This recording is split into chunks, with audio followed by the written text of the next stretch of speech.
স্মৃতির সরণিতে চলতে গিয়ে দেখা একান্ত উত্তম কুমার অনুরাগী অশোক কুমার সরকারের সঙ্গে। তিনি জানিয়েছেন, যদি কেউ আমাকে জিজ্ঞেস করে আকাশের ওই অসংখ্য তারাগুলোর মধ্যে কোন তারাটা সবার প্রিয়, তবে আমার পক্ষে এর উত্তর দেওয়া অসম্ভব। যদি কেউ আপনাকে প্রশ্ন করে সমুদ্রের বালুকা বেলায় ওই যে সারি দিয়ে অবিরাম আসছে পড়ে ঢেউগুলো, ওই তরঙ্গরাশির মধ্যে কোনটা অধিকতর স্ফীত ও ফেনিল, আপনার পক্ষে উত্তর দেওয়া কি সম্ভব? কিন্তু যদি কেউ এমন প্রশ্ন রাখে বাংলার চলচ্চিত্র জগতের ইতিহাসে অদ্যাবধি জনপ্রিয়তার অদ্বিতীয় কে, সবারই তাৎক্ষণিক উত্তর একটাই হবে, উত্তম কুমার। সেই উত্তম কুমারকে খুব কাছ থেকে দেখার সৌভাগ্য আমার ঘটেছিল। আমি ছবিতে তাকে যখন দেখতাম তখন এই দর্শনটা শুধু চক্ষু ইন্দ্রিয়ই নয়, একটা প্রচণ্ড আকর্ষণে আমাকে তার সান্নিধ্যের জন্য পাগল করে তুলেছিল। স্বাদ ছিল অসীম, কিন্তু সাধ্য সীমিত। ভেবেছিলাম এ স্বাদ হয়তো কোনোদিনই মিটবে না, কিন্তু অসম্ভব স্বাদও তাঁর উদারতায় সাধ্যের মুঠোয় এসেছিল। আমি তাঁর খুব নিকটের প্রিয়ভাজন এবং নৃত্যসঙ্গী হয়ে উঠেছিলাম। আমি চলচ্চিত্র শিল্পের সঙ্গে যুক্ত নই, এমনকি তাঁর পারিপার্শ্বিক কোনো মানুষের সঙ্গেই আমার আলাপ ছিল না। তাহলে কি করে তাঁর প্রিয়ভাজন হয়ে নৃত্যসঙ্গী হলাম? লোকমুখে শুনেছিলাম উত্তম কুমার নাকি প্রত্যহ খুব ভোরে মর্নিং ওয়াক করার জন্য ভিক্টোরিয়া ময়দানে আসতেন। সেই শোনা কথার ওপর ভিত্তি করেই আমি একদিন শেষ রাত্রে ভিক্টোরিয়ার সামনে অপেক্ষা করতে লাগলাম।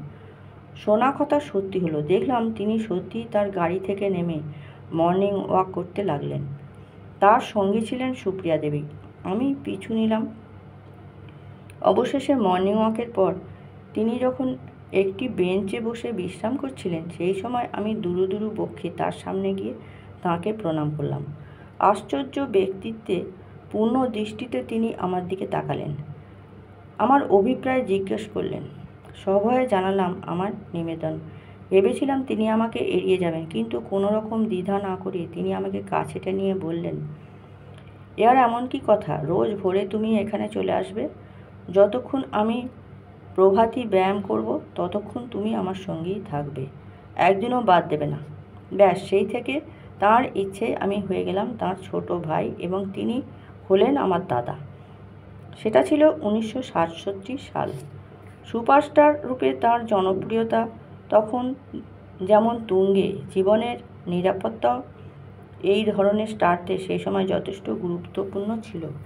কারণ সেই সময় রাজনৈতিক খুন খারাপির ডামাডোলে উত্তম কুমারের মতো অত বড় স্টার যে কত আশ্চর্য উদারতায় আমার মতো অজ্ঞাত কুলশীল এক যুবককে শেষ রাত্রে নির্জন ময়দানে নৃত্যসঙ্গী করবার যে দুঃসাহস অর্জন করতে পারেন, তা সকলেই খুব বিরল ঘটনা বলে স্বীকার করবেন। সেই সময় সারা উত্তর পূর্ব ভারতব্যাপী রাজনৈতিক অস্থিরতা, সশস্ত্র বিপ্লবী কার্যকলাপে বাংলার বহু যুবকই তখন প্রাণ বলি দিচ্ছে। নকশাল আন্দোলনের সেই ভয়ঙ্কর দিনে একদিন শেষ রাত্রে এমনই একজন যুবককে অন্যায়ভাবে হত্যা করা হয়েছিল। দাদা চোখের সামনে এই ঘটনা দেখে সরল বালকের মতো চঞ্চল হয়ে উঠেছিলেন। গাড়ি থেকে নেমে প্রচণ্ড উত্তেজনায় তিনি বাধা দেবার চেষ্টা করতে যাচ্ছিলেন। তিনি ঘটনার অকুস্থলে পৌঁছলে শেষ পর্যন্ত কী ঘটত জানি না, কিন্তু আমি ও সুপ্রিয়া দেবী প্রচণ্ড শক্তিতে দাদাকে গাড়িতে তুলে ঘটনাস্থল থেকে পালিয়ে যেতে বাধ্য হই। গাড়িতে বন্দি অবস্থায় শেষ পর্যন্ত শুধু একটা কথা বারবার তিনি বলেছিলেন, আহা, ছেলেটাকে এমন বেআইনিভাবে ওরা হত্যা করলো, আমরা প্রতিকার করতে পারলাম না।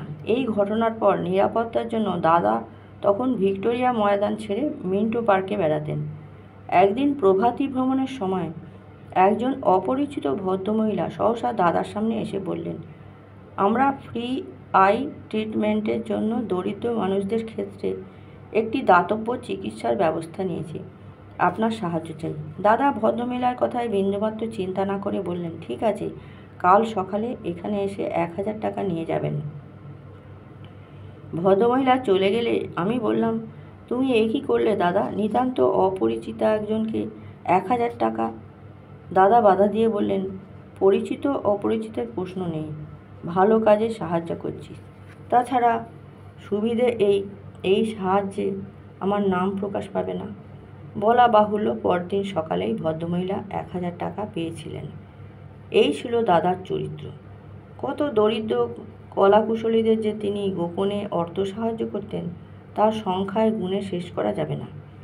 অভিনয় জীবনে তার নিরলস সাধনা, ব্যক্তিগত জীবনে উদার অনাড়ম্বর চরিত্র তার সঙ্গে পরিচিত সকলেই জানেন। কিন্তু আমার আগ্রহ ছিল প্রভাতের নির্মল আকাশ ও পরিবেশের মতো দিনের শুরুতে তাঁর টাটকা তাজা সরল মনটিকে মনের মণিকোঠায় আজীবন ধরে রাখা। নমস্কার। ভিডিওটি ভালো লাগলে সাবস্ক্রাইব করে দেবেন এবং কমেন্ট করতে ভুলবেন না।